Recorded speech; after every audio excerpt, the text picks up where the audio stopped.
Queridos meninos de sábado, mais uma vez nosso encontro. Ainda, infelizmente, não presencialmente, mas falta pouco, tenho certeza. 1º de maio, Dia do Trabalho no mundo inteiro. Certas datas passaram céleres e quase desapercebidas por nós. Quando falamos de trabalho, falamos sempre de quem crê na vida imortal, porque sem trabalhar no bem, nós estamos bem complicados. Hoje vamos conversar um pouco sobre 2 grandes desafios para a nossa alma eterna: orgulho e humildade. Eu começo, anotei até para ser fiel à frase, com uma frase de Simone de Beauvoir. O livro Todos os Homens São Mortais. Um livro que vale a pena, como todos os livros da Simone, por sinal. Lá está escrito: é preciso muita força, muito orgulho ou muito amor para crer que os atos de um homem têm importância e que a vida vence a morte. E ela, como mulher, conhecia os homens como ninguém. Eu acho interessante que quando as coisas ficam muito difíceis no mundo, as mulheres sempre assumem a postura que, na verdade, sempre tiveram, a de certa forma, conduzir o sentimento, para não dizer o pensamento, dos homens. E Simone de Beauvoir nos lembra que os atos de um homem têm importância, a vida vence a morte se ele tem força, orgulho ou muito amor. Forças que movem naturalmente o universo. Mas quando nós falamos de orgulho, e as religiões geralmente confundem um pouco a nossa cabeça, porque imaginamos que o orgulhoso, e o mal orgulhoso realmente é aquela pessoa que não admite a opinião do outro, que acha que está sempre certa, que acha que os outros é que têm que resolver suas próprias dificuldades, coloca-se acima das dificuldades alheias, e é por isso que o orgulhoso dificilmente aceita um argumento seu. Dificilmente, quase de forma impossível, ele vai admitir que pode mesclar a opinião dele à sua opinião. E ainda que ele esteja errado, e principalmente aí, ele não vai admitir que você aponte o erro dele ou que diga a frase que ele mais teme: eu não disse. Eu não disse que ia acontecer desse jeito. O orgulhoso nunca admite que ele precisar da opinião do outro, trocar pelo menos uma ideia com o outro. Imagine o que Jesus encontrou na época dele, quando Roma dominava o mundo e os senhores de Roma consideravam que não só não podiam ser contestados, como vinham dos deuses, eram herdeiros dos deuses. E aqueles todos que eram considerados inferiores ou vencidos deveriam ser submetidos a eles, os senhores do mundo. E quantos senhores do mundo já não passaram ao longo dos séculos? Todos praticamente terminam da pior maneira possível. Mas até que termine a sua caminhada, causam grandes dores, muitos constrangimentos, para dizer o mínimo. Há uma página do Evangelho psicografada através dos médiuns por Lacordaire em 1863 no Evangelho segundo o Espiritismo. Instruções dos Espíritos, o capítulo é o 7º, Bem-aventurados os pobres de espírito. E o título é o título da nossa palestra, do nosso bate-papo desse sábado: Orgulho e Humildade. Não é uma mensagem pequena, é uma mensagem extensa, mas é impressionante como, com mais de 100 anos, a mensagem é tão atual. Como o orgulhoso humilha com palavras, gestos, atos, omissão, indiferença, tudo que está à sua volta. Como o orgulhoso rico, por exemplo, considera que a sua riqueza é um privilégio que Deus lhe concedeu e que as outras pessoas que não têm o seu dinheiro, o seu poder, na verdade, são tão inferiores que nunca seguiram o caminho que ele seguiu e que trouxe tanta prosperidade para ele. Existem orgulhosos horríveis, existem orgulhosos disfarçados, existem orgulhosos que não percebem que devemos sim ter orgulho das nossas vitórias espirituais, de quando vencemos a nós mesmos, de quando conseguimos sair de nós e nos importarmos de verdade com o outro. Não com falácias ou fingindo, mas ali, junto com o outro. Todos nós temos amigos, mas existem os amigos de todas as horas, principalmente das horas difíceis, e existem os amigos que estão conosco só para as horas do riso, para a felicidade. E se há uma época em que nós conseguimos discernir uns dos outros, é a época que estamos atravessando. Eu confesso a vocês que, claro, os amigos de sempre, ao longo de 1 ano e tanto de isolamento, têm estado comigo. Mas pessoas que eu nem imaginava que se importavam com o meu bem-estar, não deixam nunca de me telefonar. E eu não tenho celular, nunca tive. Então, o telefone da minha casa não é todo mundo que tem. Mas essas pessoas conseguiram encontrar esse telefone de alguma forma e ligam para saber se eu estou precisando de alguma coisa. Em tempos como esse, meu Deus, você coloca o nome dessas pessoas no seu caderninho dourado, porque não é todo mundo que está se importando, ou que está tendo tempo ou interesse em saber se você está bem. Quando nós falamos de humildade, meu Deus, a coisa fica pior.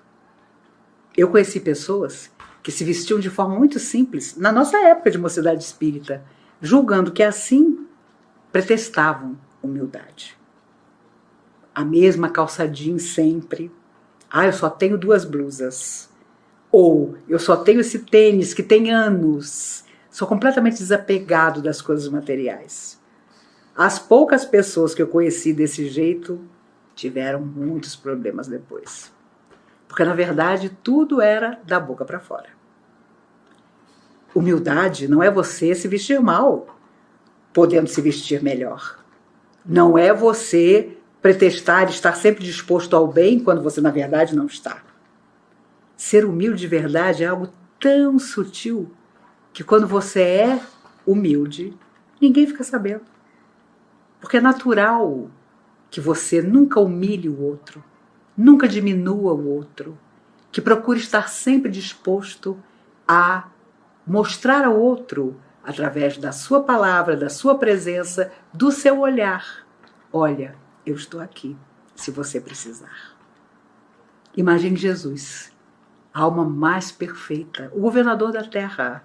Poderia ter nascido num palácio, mas muito pelo contrário. Foi filho de carpinteiro. E claro, Maria, ao perceber desde muito cedo, quando ele ainda era criança, a sua inteligência ímpar, sonhou para ele coisas imensas. E cedo ele fez ver a ela que nada daquilo que ela sonhava aconteceria. Ele tinha vindo para servir. Ele tinha vindo para confortar. Ele tinha vindo para buscar os mais humildes, os pescadores, aqueles que não sabiam nada, nem ler, nem escrever, mas que tinham coração para segui-lo. E eram muito poucos, mas ele sabia que ali depositaria as sementes que trariam o mundo para o que ele é hoje. Obviamente, o mundo que se importa, o mundo que constrói, o mundo que nós vamos ter que reformar. E como estamos com muito tempo para pensar sobre isso, eu tenho certeza que cada um de nós tem um plano imperdível para tudo que vai fazer depois que pudermos estar juntos novamente. Pudermos nos abraçar, nos beijar.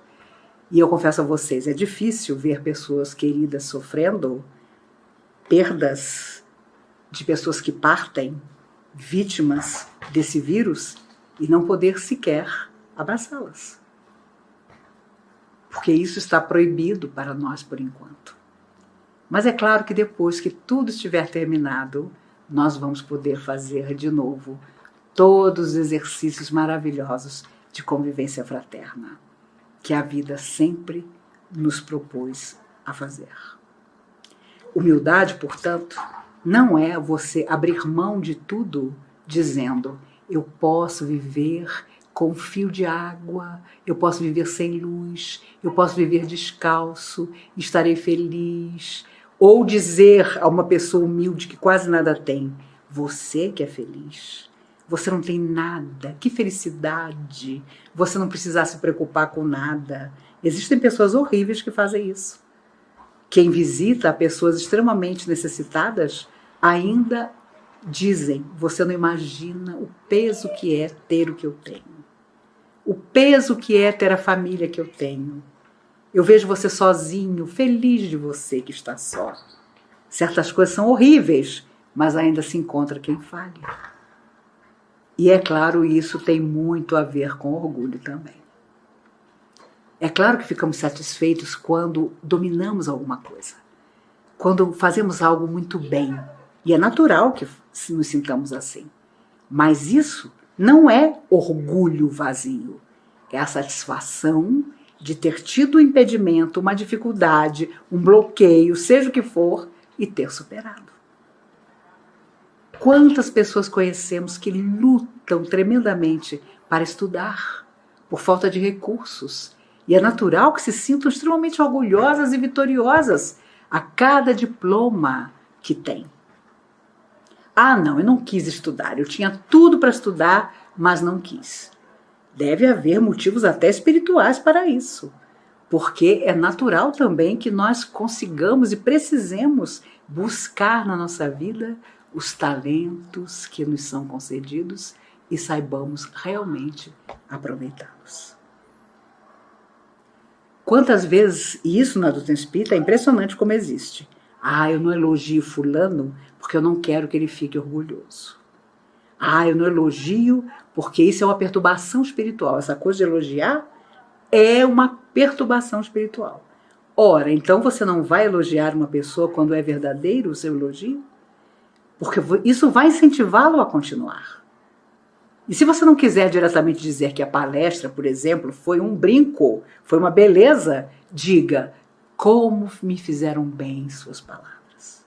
Como eu precisava ouvir tudo aquilo que você disse. E você que vai fazer a palestra, que terá feito a palestra, com certeza se sentirá preenchido.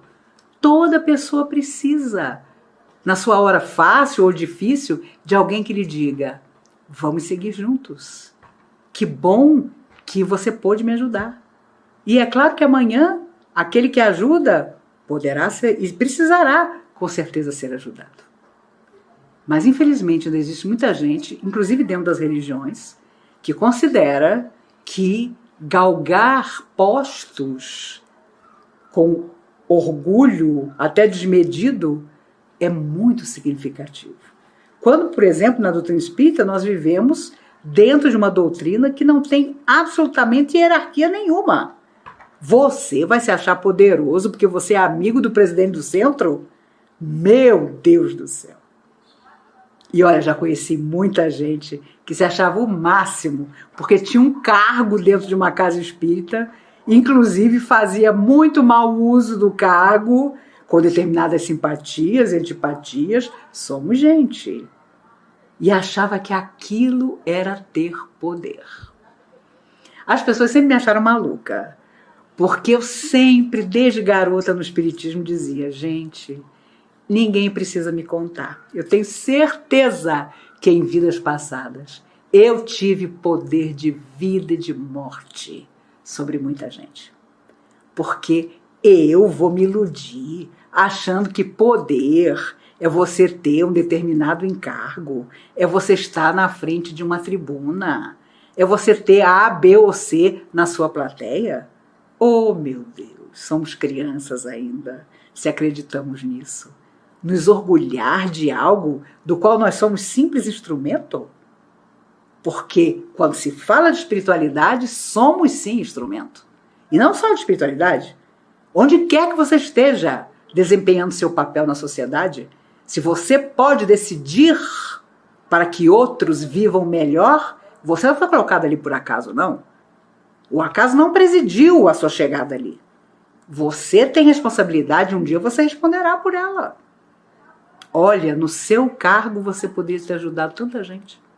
Você podia ter criado leis. Você podia ter sido nobre e tão digno. Por que você não foi? As pessoas do outro lado da vida vão nos perguntar sobre isso. E não vai haver justificativa, por exemplo, dizendo que eu não quis ser orgulhoso. Não tem jeito. Nós podemos sim fazer muito pelos outros? Façamos. Nós temos mecanismos em nossas mãos, no nosso trabalho, na posição que desempenhamos na sociedade, de contribuir para que as pessoas alcancem facilidades que vão ajudá-las? Vamos a isso. E nem por isso estaremos orgulhosos. Estaremos satisfeitos de termos de alguma maneira contribuído. Porque sempre haverá também quem vai agarrar as oportunidades e quem vai deixar passar. Chico Xavier começou a chorar quando soube que seu primeiro patrão havia morrido na miséria tamanha que não tinha nem mesmo um centavo para ser enterrado dignamente. Ele bateu em todas as casas de Pedro Leopoldo com seu chapéu na mão, pedindo uma moeda de cada um para pagar o enterro do patrão. E as pessoas indignadas. Meu Deus, mas o Chico é louco. Como é que o Chico se humilha desse jeito? Como é que o Chico está nas casas pedindo uma moeda para enterrar esse patrão dele? E ele chorando contava que o que deixava o coração dele pequenininho era como um homem tão nobre havia morrido sem nada e agora precisava da caridade alheia até para ser enterrado. Chico em momento algum se sentiu diminuído, porque ele também não tinha nada, mas ele estava pedindo às pessoas que haviam conhecido aquele homem, um antigo comerciante, para que ele pudesse ser enterrado. E o Chico dizia que tinha uma dívida de gratidão com ele e morredora, porque o Chico, ainda menino, tinha trabalhado para ele. Por isso, nos sentirmos, por exemplo, humilhados quando alguém nos diz algo que nos fere, sempre vai depender de nós. Porque se essa pessoa usa esse mecanismo para nos magoar, ou ela muda, ou nós vamos buscar outros caminhos. Jesus afirmou: amai os vossos inimigos. Ele não disse que nós deveríamos conviver com os nossos adversários por períodos intermináveis. Mas ele sabia muito bem que era preciso terminar determinados relacionamentos da melhor forma possível, mesmo terminando, porque nós teríamos problemas depois. Procura reconciliar-te com teu adversário enquanto estás a caminho com ele. Adivinha por que Jesus disse isso? Porque depois que nos separamos da pior maneira possível, reencontraremos oportunamente aquela pessoa da pior maneira possível.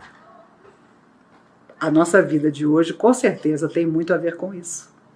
Porque os espíritos dizem que, como nós estamos numa fase iniciando uma transição que é do planeta, que é nossa também, nós trouxemos para junto de nós pessoas que evitamos por largo período e que agora têm o nome respeitável de pai, de marido, de esposa, de filho, de neto, e que muitas vezes são indiferentes a nós, embora tenham esses títulos tão respeitáveis de família. Porque foram os que nós desprezamos. E dessa vez, para consertar, trouxemos para tão juntinho. O problema é o juntinho, que às vezes precisa, e sempre precisa, de determinados ajustes. Orgulho dentro de família é complicado, porque se todos não abrirem mão das suas posições para que haja harmonia geral, vai ficar difícil. Sempre haverá aquele que é o tirano dentro de casa, que vai fingir que é amado, mas na verdade é detestado, e sempre haverá aquele que, oprimido, vai fingir que está tudo bem, até que o caldo entorna, como se costuma dizer. Por isso, uma mensagem de 1860, Evangelho segundo o Espiritismo, é tão atual. Porque aqui Lacordaire fala de pessoas extremamente necessitadas, humildes e sofredoras, que andavam pela rua à míngua e que pensavam: ah, como eu invejo as pessoas que são ricas, como eu invejo as pessoas que têm o que eu não tenho. Mas ele, com sua palavra, conforta essas pessoas, dizendo que nada acontece por acaso, que tudo são lições. E feliz de nós se nós aprendemos as lições. Eu acho que existe uma humildade que nós devemos cultivar, que é a de saber que nós ainda vamos desencarnar mais uma vez nessa vida com mais perguntas do que respostas. Mas que as respostas que nós tivermos sejam altamente produtivas, sejam aquelas que realmente transformem. Porque de fingir, as nossas encarnações passadas com certeza estão cheias. De parecer que somos uma coisa, mas no fundo somos outra, também. Então essa provavelmente é a grande fase de transição, sim, porque mal começou essa mudança, mas nós precisamos ter determinadas coisas definidas de uma vez. Não enrolar, como se diz. Porque com o conhecimento que atualmente temos das coisas espirituais, e o mundo inteiro, de uma forma ou de outra, está em busca das coisas espirituais, porque quem vive na matéria está vivendo depressões profundas, por saber já que a matéria tem um limite e jamais trará a felicidade almejada. Então as pessoas buscam o espiritual, porque chega uma hora que está tudo esgotado. Nós que já temos esse enamorar da espiritualidade, vamos ter que um dia, fora da vida material, falar dos planos que nós tínhamos e do quanto nós conseguimos realizar. E não de uma lista de fracassos que em vidas anteriores eram tão comuns no nosso relato. Deveremos ser humildes, sim, mas humildes com verdade. Olha, eu fui lá, vivi 60, 80, 70 anos, e o que eu trouxe da minha experiência na Terra foi isso, isso, isso. E aí, é claro, os amigos espirituais vão nos lembrar do que nós saímos de lá prometendo. E aí, nos pesos e medidas, nós vamos ver, e se Deus quiser, vamos ver, que esta vida em que buscamos em algum momento o espiritual foi talvez a primeira vida de algum crédito para nós e, com certeza, a vida mais importante que nós tivemos até hoje. As pessoas continuam perguntando muito a todos os espiritualistas, aos espíritas: ah, e esse vírus que não vai embora nunca, é uma grande prova, todas as pessoas que estão desencarnando tinham que desencarnar. Como dizer isso? Se tanta gente está se expondo gratuitamente, se tanta gente não acredita que esse vírus existe até, principalmente as pessoas mais jovens. Ah, mas eu sou moço, se eu pegar não vai me acontecer nada. E infelizmente de semanas para cá vocês sabem, as pessoas que estão partindo têm de 20 anos a 49 anos. São pessoas jovens, sim. E não simplesmente porque não se vacinaram ainda, mas porque simplesmente não acreditam. Cada final de semana é uma lista de festas que não deveriam estar acontecendo e que acontecem. E onde está a racionalidade, o equilíbrio dessas pessoas? Porque a não ser que elas durmam na rua depois que saem de uma festa, elas voltam para casa. E lá elas têm o pai, a mãe, o avô, a avó. Ainda que nada acontecesse com elas, elas não vão contaminar ninguém. Elas descobriram como não contaminar ninguém. Por isso, meus amigos, orgulho às vezes também é acreditar que nós somos super-homens, que nada vai acontecer conosco, que os outros é que merecem passar pelas dificuldades. E não é nada disso.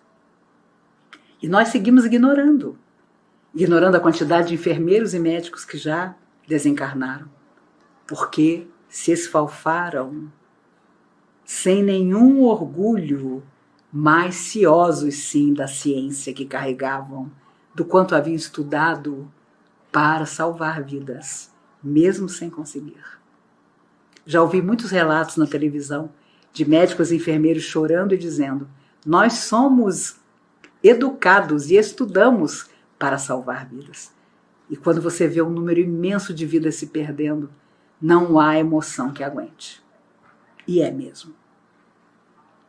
Então, olha, por exemplo, dizem os médicos, que os homens têm mais dificuldades de um diagnóstico porque o homem, de tal maneira, é criado ainda hoje para ser forte, para ser o provedor em todos os aspectos, que até admitir que está doente, ele tem dificuldade.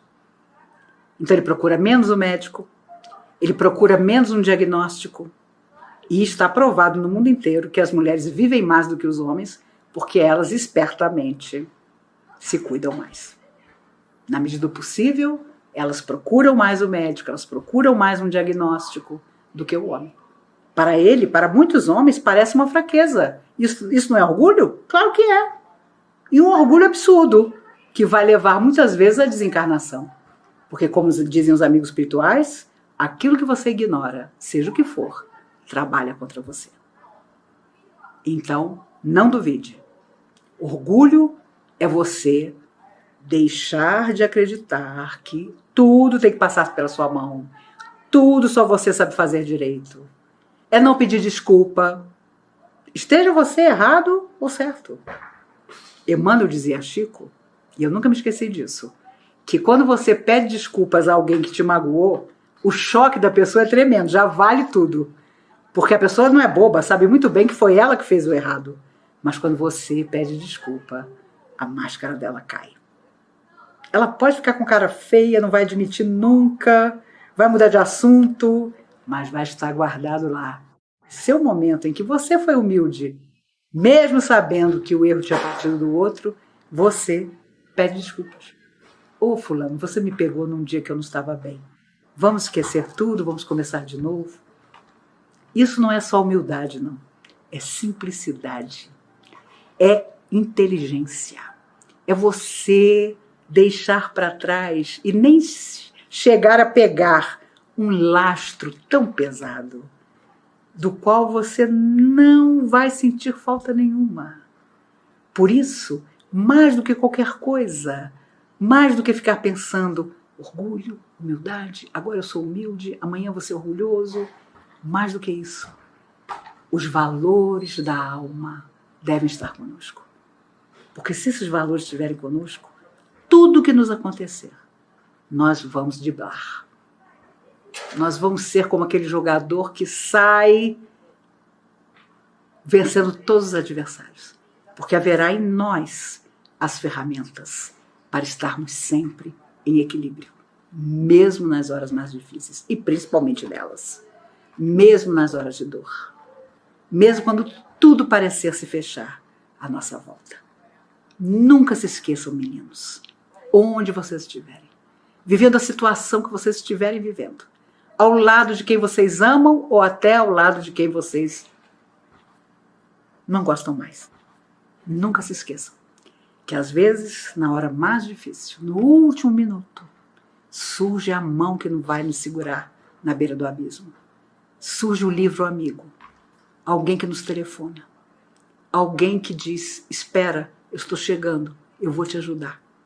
Na última hora, sempre haverá a misericórdia de Deus sobre nós.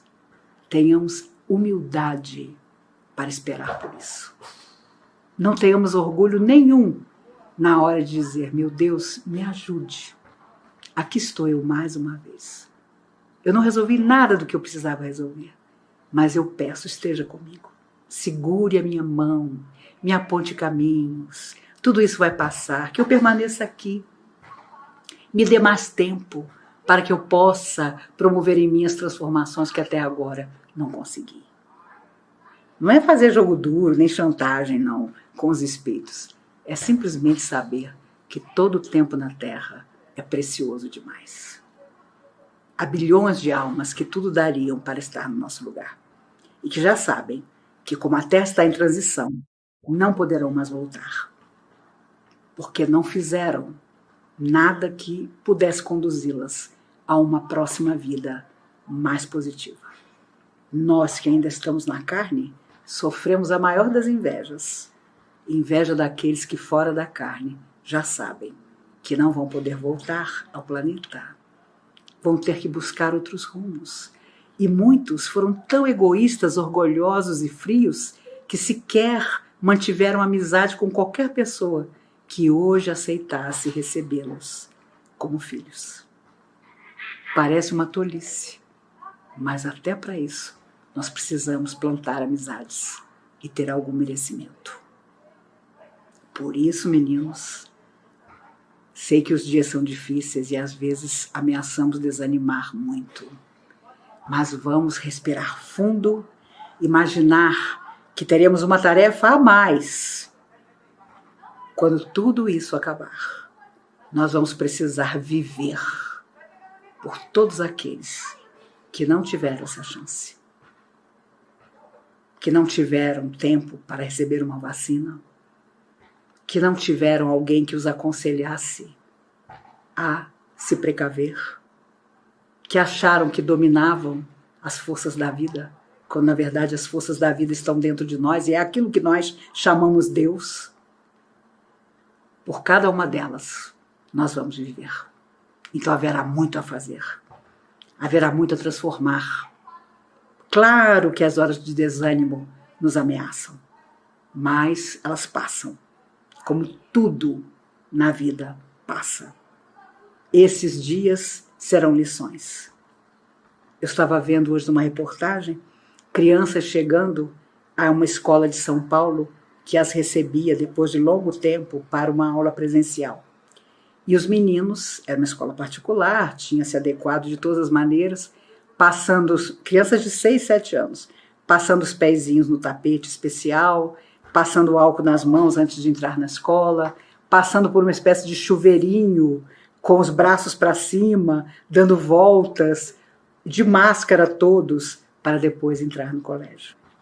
Sabendo que os horários de recreio são sorteados, que eles não podem chegar perto do coleguinha. Vocês acham que isso não afetará essas crianças para o futuro? Com certeza. Haja terapia para muitos. Mas depois, com certeza, darão valor a todos os cuidados tão esquecidos por nós e que nós passamos a ter, porque a necessidade nos obrigou a isso. A higiene maior, a estar sempre, permanentemente, passando álcool nas mãos, a usar máscara. Por que o Japão tem um índice baixo de contaminação? Porque lá é a tradição deles, é da cultura deles.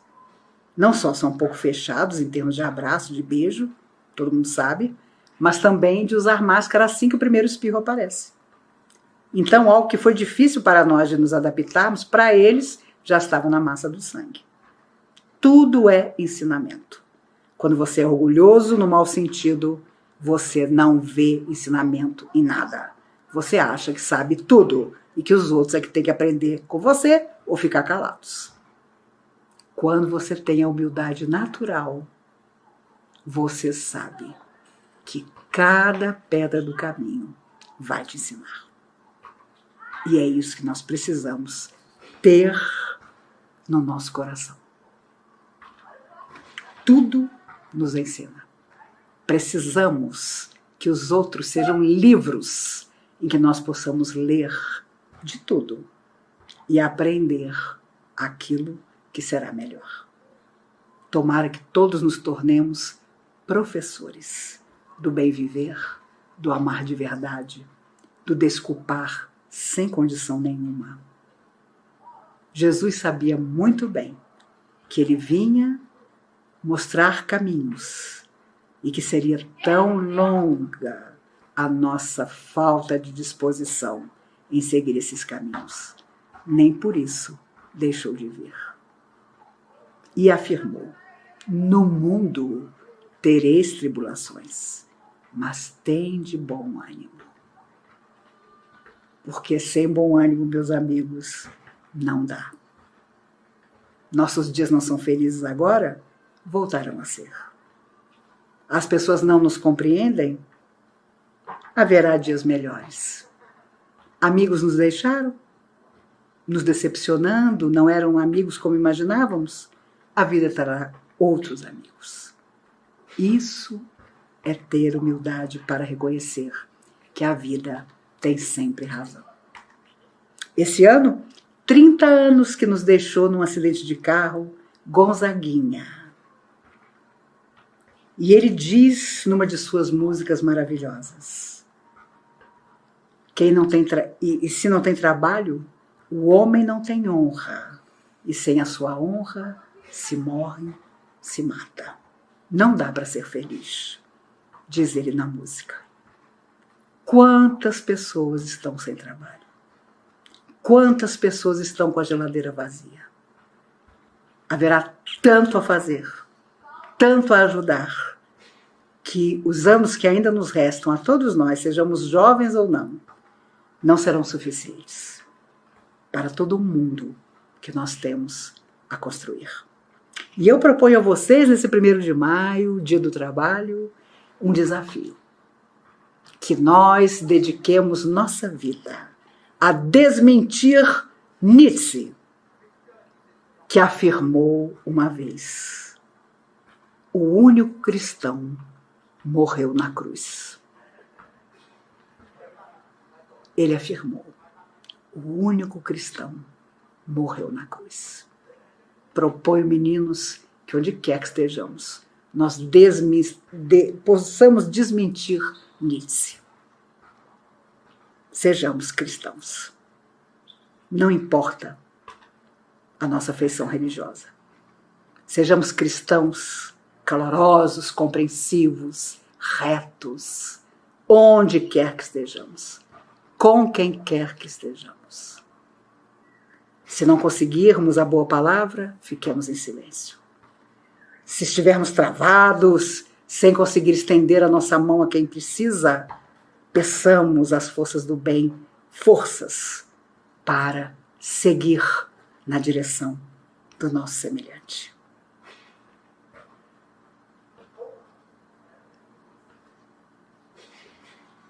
Francisco de Assis caminhava certa vez e escutou de longe o badalo de um sino pelo qual, usando no pescoço, os leprosos do século XIII, quando Francisco de Assis viveu, se identificavam à distância para que as pessoas saudáveis fugissem deles. E contam os amigos espirituais que Francisco escutou o barulho de um badalo, sinal de que vinha na direção dele um leproso. Francisco era um homem da sua época. Sabia muito bem que a lepra não tinha cura. E o seu primeiro impulso foi fugir. Mas, num impulso maior, ele segue na direção daquele sino, do barulho do sino. E quando de longe observa aquela figura andrajosa, tomado por amor, simplesmente, ele apressa o passo e vai na direção daquele leproso para abraçá-lo, já que ele mesmo também não tinha nada o que dividir com o leproso. Mas contam os amigos espirituais que, para sua surpresa, quando ele abraça o leproso, era o próprio Cristo que ali estava. E Jesus, num sorriso, lhe diz: Francisco, era só isso que eu precisava. E Francisco cai em pranto, emocionado, ao reconhecer no mestre a figura que ali estava à sua frente. Ele vencera, naqueles passos que dera na direção da figura leprosa, o último preconceito que ainda possuía, que era o medo de ficar doente. Por isso, meus amigos, o medo não é bom conselheiro. Entretanto, às vezes preserva a nossa vida. Nós precisamos estar em contato com alguém? Não deixemos que ninguém sem máscara nos humilhe. Vamos de máscara, vamos usá-la sim, bem apertada no nosso rosto, com todo cuidado. Vamos deixar que ela faça parte do nosso vestuário e vai fazer por muito tempo. Provavelmente, quem sabe, até o final desse ano, nós ainda estejamos comemorando o Natal em pequenos grupos e ainda de máscara. Porque será preciso essa disciplina até que, como tudo que a humanidade já venceu, esse vírus também seja vencido. E nós estejamos prontos para, como sempre a humanidade faz, recomeçar. Com o orgulho maior de sermos, enfim, mais fraternos.